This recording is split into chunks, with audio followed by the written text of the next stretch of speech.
Fala, galerinha. Boa noite, boa noite, boa noite. Bom demais? Bom demais. Deixa eu ver uma coisa aqui. Vamos compartilhar. Só um minutinho que eu vou compartilhar aqui, tá? Só um minutinho. Uhum.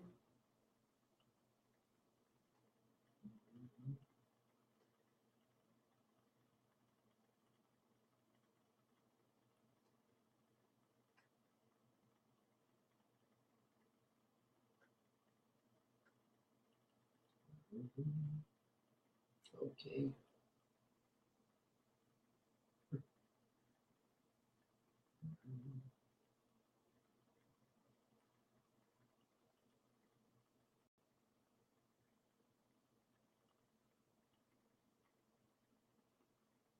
Compartilhando. Cara, que lindo, hein? Só um pouquinho.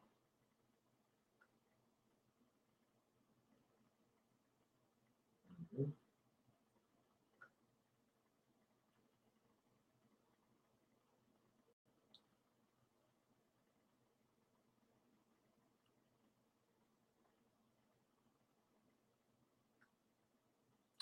Som. Alô, boa noite. Som.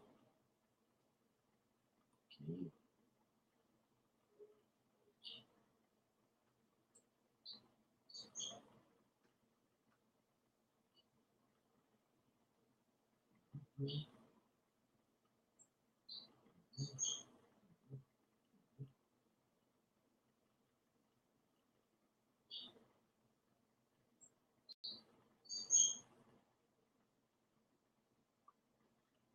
Beleza. Prontinho. Vamos começar. Vamos começar às 11h10, então. Vamos lá. Aqui não dá pra ver os comentários. Ok. Bom, vamos lá, gente. Eu comecei a fazer a leitura na segunda-feira. Segunda? Terça, quarta. Não, hoje é quinta já. Então foi na terça que eu comecei a fazer a leitura. Certo? Então, bom, vamos lá. O livro que eu tô lendo é esse aqui, ó.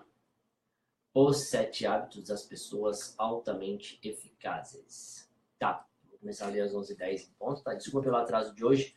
Hoje eu fui para Tóquio e depois de Tóquio eu fui fazer outras coisas e acabei só voltando agora. Então, agora que eu consegui chegar em casa, tomar banho, tô tranquilo. Então, como eu já tinha dito, vamos ler. Bora ler, porque...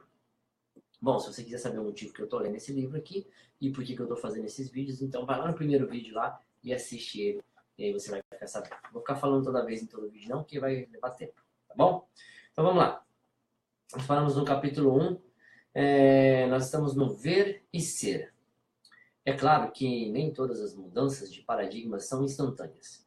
Comparada à compreensão imediata da situação no metrô, a experiência de mudança de paradigma que Sandra e eu tivemos com o nosso filho foi um processo lento, difícil e deliberado. A abordagem inicial do problema era resultado de muitos anos de condicionamento e vivência e ética da personalidade, derivada de paradigmas enraizados que definiam nosso sucesso como pais. Além de medir o sucesso dos filhos apenas depois de modificar esses paradigmas básicos. Após mudarmos a maneira de ver as coisas, fomos capazes de realizar uma mudança qualitativa em nós mesmos e na situação. Para podermos ver nosso filho de modo diferente, Sandra e eu tínhamos de ser diferentes. O novo paradigma foi criado à medida que investimos no crescimento e no aprimoramento do nosso caráter. Os paradigmas são inseparáveis do caráter. Na dimensão humana, ser é ver. Ser é ver. Aquilo que vemos está profundamente interligado com o que somos. Não conseguimos ir muito longe na tentativa de mudar o que vemos sem simultaneamente modificar o que somos e vice-versa. Mesmo no caso da experiência matinal de mudança de paradigma no metrô, a nova visão foi resultado de meu caráter básico e estava limitada por ele. Tenho certeza de haver no mundo pessoas a entender subitamente a situação real. Não sentiriam mais do que uma ponta de arrependimento ou uma vaga sensação de culpa, e continuariam indiferentes, sentadas ao lado daquele homem que sofria desnorteado. Por outro lado, também tenho certeza da existência de pessoas mais sensíveis que desde o início teriam percebido que havia um problema grave, que procurariam compreender e ajudar imediatamente. Os paradigmas são poderosos, pois eles criam as lentes através das quais vemos o mundo. A força de uma mudança de paradigma impulsiona os saltos qualitativos, seja essa mudança um processo lento e deliberado ou uma transformação instantânea. O paradigma de centrar-se em princípios. A ética do caráter se baseia na ideia fundamental de que existem princípios governantes à eficácia humana. Leis naturais para o relacionamento humano que são tão reais, imutáveis e indiscutíveis quanto a lei da gravidade no plano físico. Uma noção da existência real e do impacto desses princípios pode ser percebida em mais uma experiência de mudança de paradigma, relatada por Franklin Cocke em Proceedings, a revista editada pelo Instituto Naval. Aqui tem um pedaço da revista, está escrito aqui. 2 navios de guerra realizando uma missão de treinamento da esquadra estavam no mar havia vários dias, enfrentando mau tempo durante as manobras. Eu servia no navio líder e estava de sentinela na ponte ao cair da noite. A visibilidade era quase nula devido ao nevoeiro, de modo que o capitão permanecia na ponte, atento a todas as atividades. Pouco depois de escurecer, o vigia da ponte avisou: luz à proa a boroeste. Luz à proa a boroeste. Parada ou movendo-se para a polpa? Perguntou o capitão. Parada, capitão, o vigia retrucou. Significava que estávamos em perigo, em rota de colisão com outro navio. Imediatamente o capitão chamou o sinaleiro.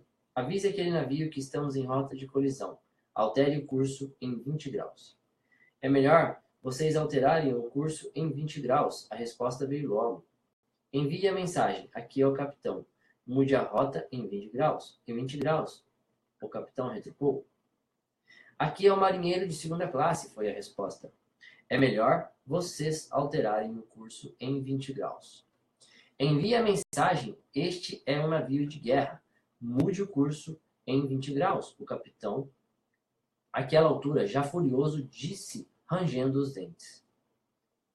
Este é o farol terrestre. O homem sinalizou de volta. Nós mudamos o rumo. Nós mudamos o rumo. É lógico, se é um farol, ele não vai mudar, né? A mudança de paradigma experimentada pelo capitão.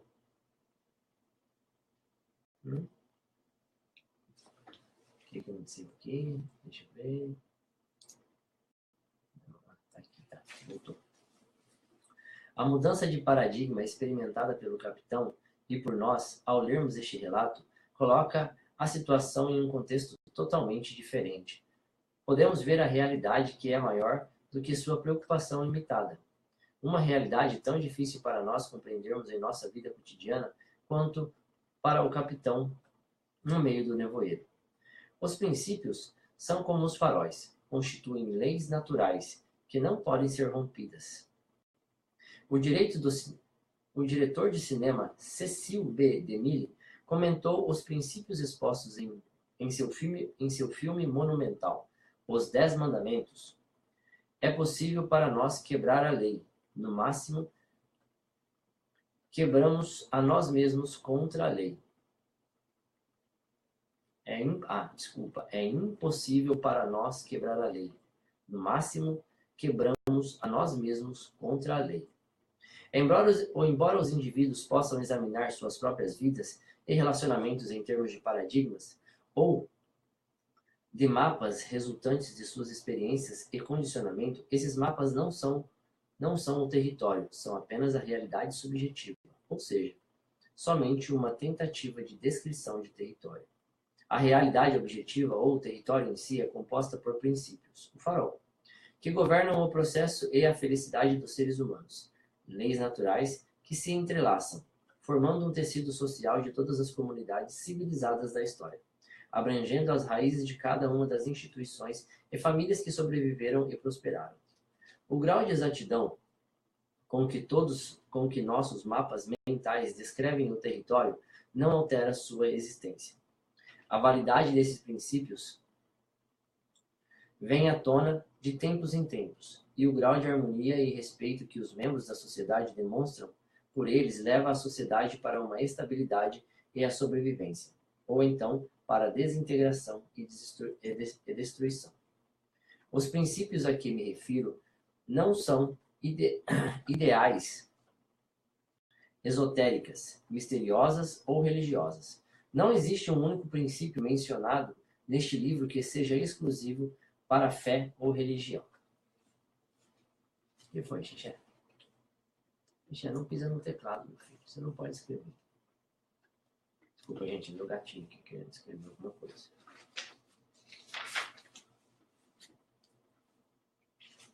Vamos lá.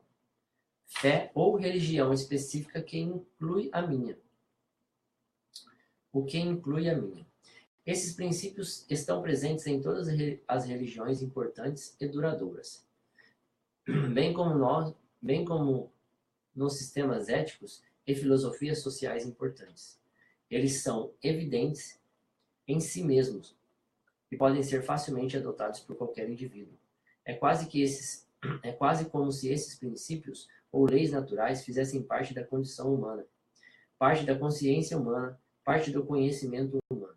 Ao que parece, eles existem dentro de todos os seres humanos, independentemente do condicionamento social e da lealdade deles.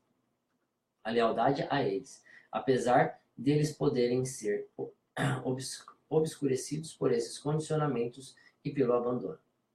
Eu estou me referindo, por exemplo, ao princípio da imparcialidade, a partir do qual se desenvolveu toda a noção de justiça e equidade. As crianças pequenas parecem possuir um senso inato de imparcialidade, mesmo submetida a situações de condicionamento divergente. Existem amplas diferenças na definição e no modo de conquistar a imparcialidade, mas existe uma consciência quase universal do conceito. Outros exemplos incluem a integridade e a honestidade. Elas criam as bases da confiança, algo fundamental para o estabelecimento da cooperação e do crescimento pessoal e interpessoal a longo prazo. Outro princípio é a dignidade humana. O conceito básico na Declaração de Independência dos Estados Unidos demonstra este valor ou princípio. Sustentamos que essas verdades são evidentes em si. Todos os homens foram criados iguais e dotados por seu Criador de determinados direitos inalienáveis. Palavra que eu nunca escutei na vida. Inalienáveis, entre os quais se encontram a vida, a liberdade e a busca da felicidade. Um outro princípio é o de servir, ou a ideia de dar ou uma contribuição. Outra ainda é da qualidade ou da excelência. Existe o princípio do potencial. A ideia de que temos a capacidade de evoluir e crescer, desenvolvendo um potencial cada vez maior, aprimorando nossos talentos. Bastante ligado ao potencial está o princípio do crescimento, o processo do desenvolvimento de talentos e exercício do potencial, com a decorrente necessidade dos princípios da paciência, da evolução e do encorajamento. Princípios não são práticas. Uma prática é uma atividade ou uma ação específica. Uma prática que funciona em determinada circunstância não funcionará necessariamente em outra, conforme pode ser testado por pais que tentaram educar um segundo filho exatamente como educaram o primeiro. Enquanto as práticas são específicas para situações, os princípios são verdadeiras, profundas, fundamentais, cuja aplicação é universal.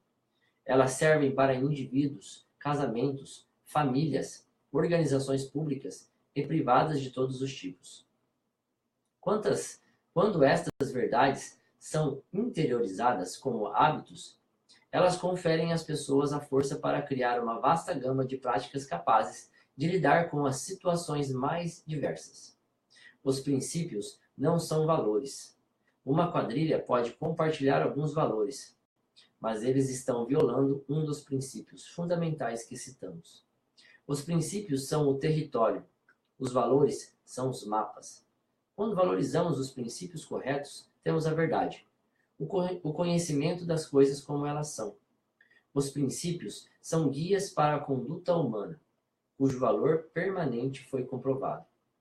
Eles são fundamentais, eles são indiscutíveis, pois em sua essência são claros. Uma maneira de compreender rapidamente a natureza evidente dos princípios é simplesmente refletir sobre a tentativa absurda de se tentar viver uma vida eficaz baseada em seus opostos. Duvido que alguém considere seriamente a parcialidade, a artimanha, a mesquinhez, a inutilidade, a mediocridade e a degeneração como fundamentos sólidos para a felicidade e o sucesso duradouros.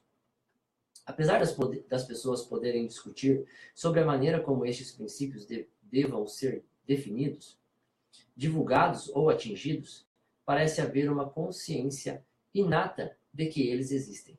Quanto mais nossos mapas ou paradigmas estão próximos a esses princípios ou leis naturais, mais precisos e funcionais eles serão.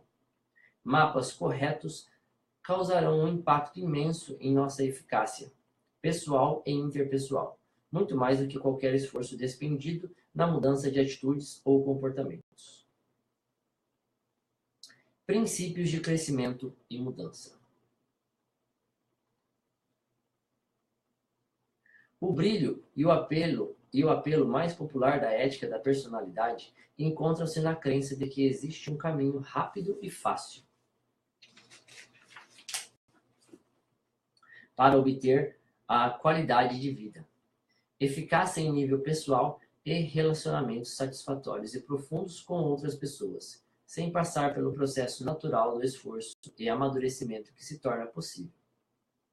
Trata-se de uma forma sem conteúdo de um esquema para se ficar rico depressa, por meio de promessas ou fortuna sem fazer força. Pode até ser que dê certo, mas a picaretagem permanece. A ética da personalidade é ilusória e enganosa. Tentar aumentar a qualidade de vida utilizando suas técnicas e receitas rápidas equivale a uma tentativa de ir a um ponto de Chicago tendo como base um mapa de Detroit. Devemos ter em mente as palavras de Erich Fromm, um arguto observador das raízes e dos frutos da ética da personalidade. Hoje em dia, nos deparamos com indivíduos que se comportam como autômatos, que assim ou compreendem a si mesmos. E a única pessoa que conhecem é a que pensam ser. Alguém cuja conversa vazia substituiu a comunicação real. Alguém em quem o sorriso sintético tomou o lugar do riso genuíno e a sensação de desespero total ocupou o vazio deixado pela dor autêntica. Duas coisas podem ser ditas de tais indivíduos. A primeira é que sofrem de defeitos aparentemente incuráveis, com a falta de espontaneidade e personalidade. Ao mesmo tempo, podemos dizer que eles não diferem de milhões de pessoas que nós mesmos,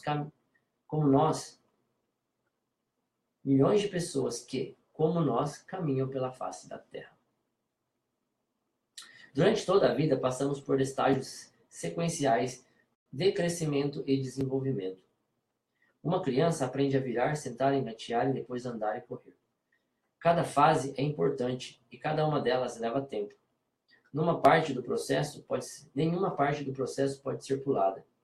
Isso vale para todas as fases da vida, em todas as áreas nas quais há desenvolvimento, seja o aprendizado do piano ou a comunicação eficaz com o companheiro de trabalho.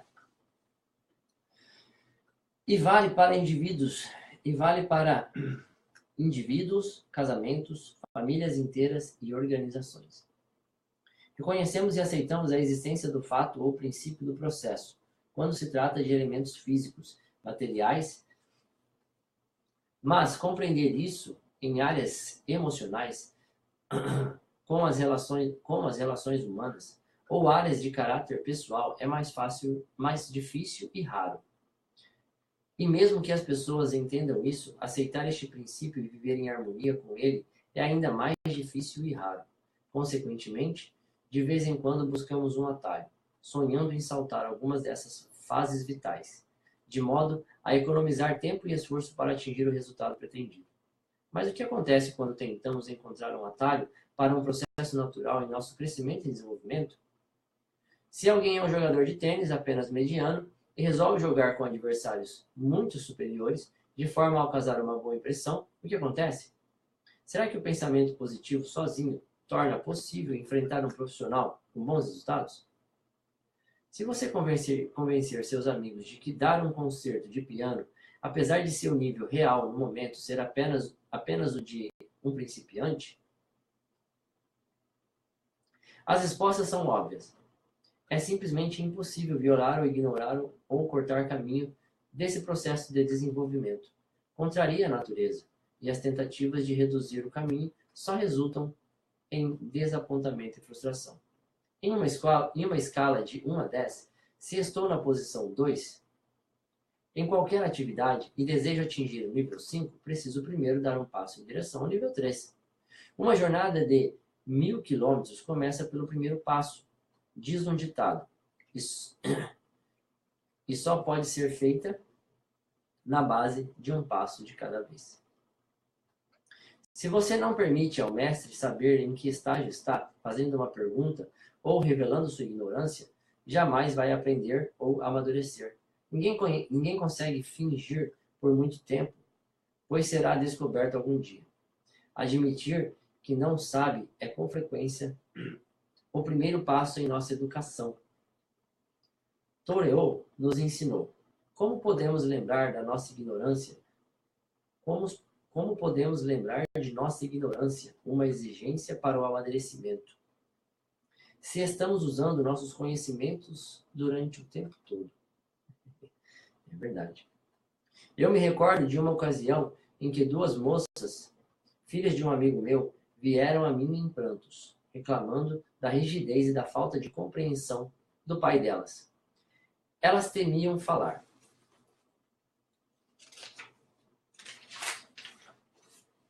Abertamente com os pais por causa das possíveis consequências. Precisavam desesperadamente, contudo, dos conselhos do amor e da compreensão dos pais. Conversei com os pais delas e conversei com o pai delas e descobri que ele tinha consciência do que estava acontecendo em nível intelectual, mas apesar de admitir que tinha um problema de temperamento, recusava-se a aceitar a responsabilidade por isso e a aceitar honestamente o fato de que seu amadurecimento emocional era baixo. Seu orgulho não suportava dar o primeiro passo em direção à mudança. Precisamos aprender a ouvir para nos relacionarmos eficazmente para nossas esposas, nossos filhos, amigos e colegas de trabalho, e isso exige força interior. Ouvir implica paciência, mente aberta e vontade de compreender.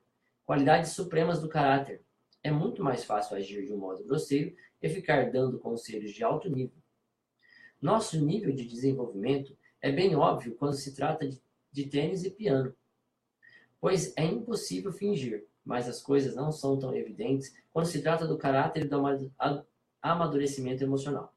Podemos fazer pose ou enganar um estranho ou um colega. Podemos fingir e por algum tempo ir levando adiante a farsa, pelo menos em público.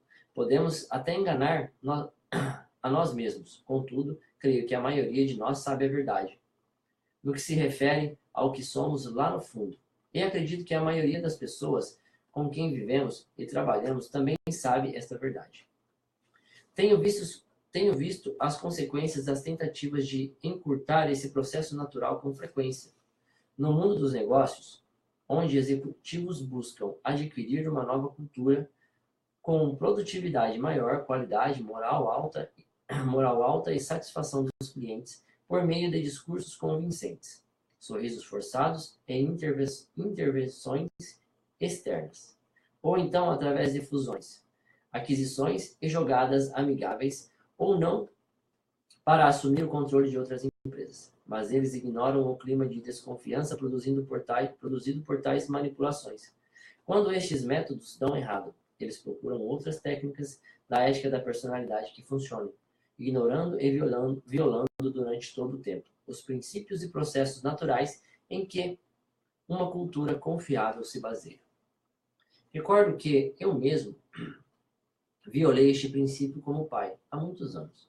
Um dia voltei para casa, era o aniversário da minha filha, que fazia 3 anos, e a encontrei em um canto, na sala da frente, agarrada a todos os presentes, em atitude desafiadora, sem querer deixar que as outras crianças brincassem com eles também. A primeira coisa que me chamou a atenção foi a presença de outros pais na sala, testemunhando aquela demonstração de egoísmo. Fiquei constrangido, mais ainda porque, na época, estava dando um curso na universidade sobre relações humanas, e eu sabia, ou pelo menos sentia, a expectativa dos pais presentes. A atmosfera na sala estava realmente carregada. As crianças rodeavam minha filha com as mãos estendidas, pedindo para brincar com os presentes que haviam acabado de trazer, mas minha filha recusava-se firmemente a permitir tal divisão. Disse a mim mesmo: sem dúvida, preciso ensinar a minha filha a necessidade de compartilhar seus presentes. A capacidade de compartilhar é um dos valores básicos em que mais acredito.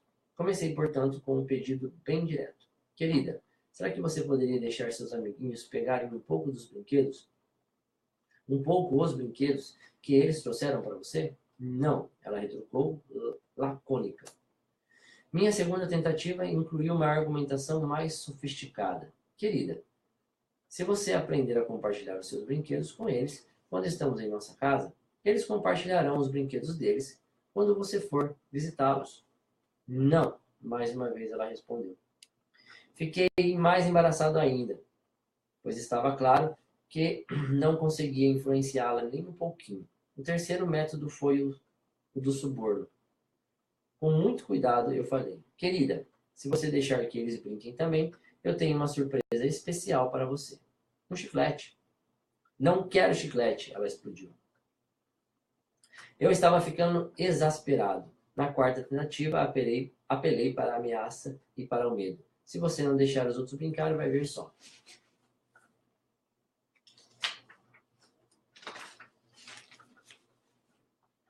Não quero nem saber, ela gritou. Os brinquedos são meus, não tenho de deixar ninguém pegar. No final, recorri à força, peguei alguns brinquedos e dei para as outras crianças. Pronto. Podem brincar com esses aqui. Talvez minha filha precisasse passar pela experiência de possuir os brinquedos antes de poder compartilhá-los. Na verdade, como posso dar realmente sem antes passar pela experiência de ter? Ela precisava de mim, como pai, para adquirir um nível mais alto de maturidade emocional, que lhe permitisse tal experiência. Mas, naquele momento, eu pensei mais na opinião daqueles pais a meu respeito, do que no crescimento e no amadurecimento da minha filha. Ou no processo, ou no nosso relacionamento. Simplesmente parti de um pressuposto inicial de que eu estava certo, que ela deveria dividir os brinquedos, e errava ao se recusar a fazê-lo. Talvez eu tenha imposto a ela uma expectativa excessiva, apenas porque eu tivesse em um nível baixo em minha própria escala. Eu não fui capaz, nem estava disposto a ter paciência ou compreensão. E ainda queria que ela compartilhasse suas coisas.